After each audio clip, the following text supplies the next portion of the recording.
Viva Voz, com Vera Magalhães.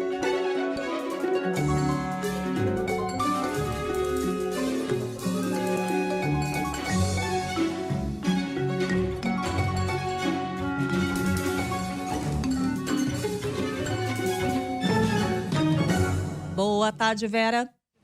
Oi, Cássia. Boa tarde para você, para todos os nossos ouvintes, para quem nos assiste. Uma ótima semana para todos. Para todos nós. Vera, o presidente Lula está voltando, do Japão, de Hiroshima, onde participou do encontro do G7. E aí, Vera, parece que é como se tivesse havido dois encontros, né? Primeira parte, parecia que estava indo tudo bem, interessante. Aí, no final, teve aquele desencontro do presidente brasileiro com o presidente da Ucrânia, Volodymyr Zelensky. E aí as coisas ficaram um pouco mais nebulosas. Ninguém sabe explicar 100% o que aconteceu para haver aquele desencontro. O governo brasileiro diz que o Zelensky furou, chegou atrasado e aí não deu para se encontrar. O Zelensky saiu dizendo que o presidente brasileiro ficou decepcionado porque não houve o encontro. Qual que é o saldo de toda essa história, Vera? O que a gente pode tirar desse encontro se nós fôssemos fazer um balanço? Pois é, Cássia, se fosse só um desencontro com um chefe de Estado qualquer, num momento que não fosse de guerra, não seria nada mais grave, seria só um incidente banal no meio de uma cúpula que trouxe algumas boas notícias, inclusive para a agenda do Lula, com a assinatura de uma declaração dos países do G7, de princípios ali para a segurança alimentar. Então, ele conseguiu colher vários pontos positivos, mas a aparição do Zelensky em Hiroshima, no Japão, meio de última hora, algo fora da agenda, acabou mobilizando, catalisando todas as atenções em razão das tentativas aí que estão sendo empreendidas por vários países de se chegar ao fim dessa guerra que já dura mais de um ano, muitos meses.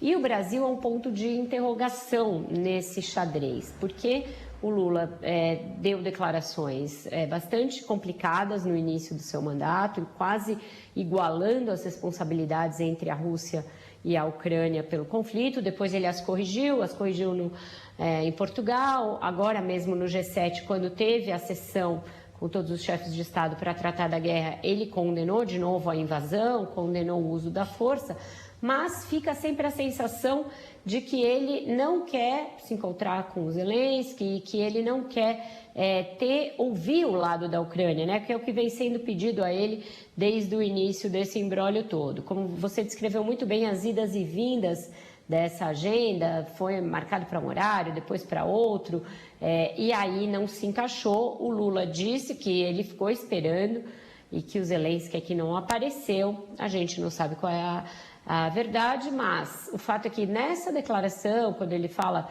que ele esperou e o Zelensky não apareceu, ele volta a dizer, olha, não dá para esperar que o fim da guerra vá ser uma rendição da Rússia, tem que ser algo negociado. Quando você fala em algo negociado, você está pressupondo que a nação que foi invadida, que foi agredida, vai ceder em alguns pontos, e esse não é essa não é a linha que o Ocidente, que a OTAN, que os Estados Unidos, que a Ucrânia estão seguindo. Eles querem, de fato, que a Rússia retroceda, desista da tentativa de ocupação da Ucrânia. Então, isso é um impasse e isso dificulta essa saída para a guerra que o Lula vem tentando construir com outros países grandes aí, do eixo sul, dos países em desenvolvimento, entre eles a Índia, que ele está tentando mobilizar também para essa agenda, mas veja que o Modi, sim, se encontrou com o Zelensky. Então, ficou faltando esse encontro, foi o ponto nebuloso aí da agenda.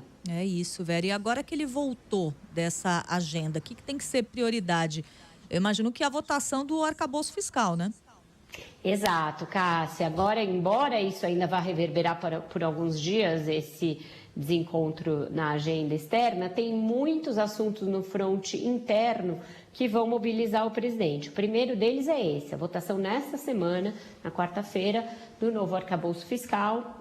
A votação preliminar para aprovar a urgência mostrou que tem possibilidade dele ser aprovado com uma boa folga, mas a gente sabe que ainda depende de muitas negociações de última hora em relação a emendas, relação ao próprio texto, saber se vai ser possível evitar que as bancadas do PT, dos partidos de esquerda, emendem o texto. Então tem toda uma mobilização de última hora que, por ser o projeto mais importante deste ano para o Lula no Congresso, vai requerer uma mobilização direta dele. Além disso, tem o tema que vocês trataram agora com a Rosana Jatobá, essa questão da exploração de petróleo lá na foz do Rio Amazonas. Lá em Hiroshima, o Lula deu uma declaração bem à cara do Lula, dizendo que ele não vê muito problema em explorar isso porque é em alto mar, então não vai prejudicar a Amazônia.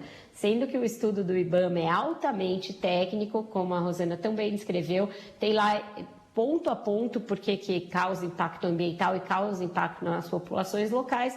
Mas essa minimizada que o Lula deu já mostra que pode ser que ele acabe resgatando tudo o que aconteceu no primeiro governo dele, que é, nesses casos de impasse entre meio ambiente e grandes obras estruturantes, ele vai sempre arbitrar em favor das obras. Então, isso pode virar uma crise.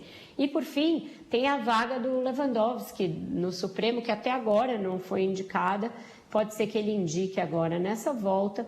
E esse assunto da Petrobras é um assunto que está ali atrapalhando um pouco a articulação no Senado, que é onde tem de ser votado o ministro do Supremo. Então tem aí muita coisa que vai requerer a atenção direta do presidente nessa volta do Japão. Olha aí, semana cheia para ele e, consequentemente, para todos nós. Vera Magalhães, muito obrigada. Te ouço mais tarde no Viva Voz, segunda edição. E amanhã a gente volta a conversar ao lado do Carlos Alberto Sardenberg. Combinado? Combinado. Cássia, ótimo jornal para você. Até mais tarde. Até mais tarde.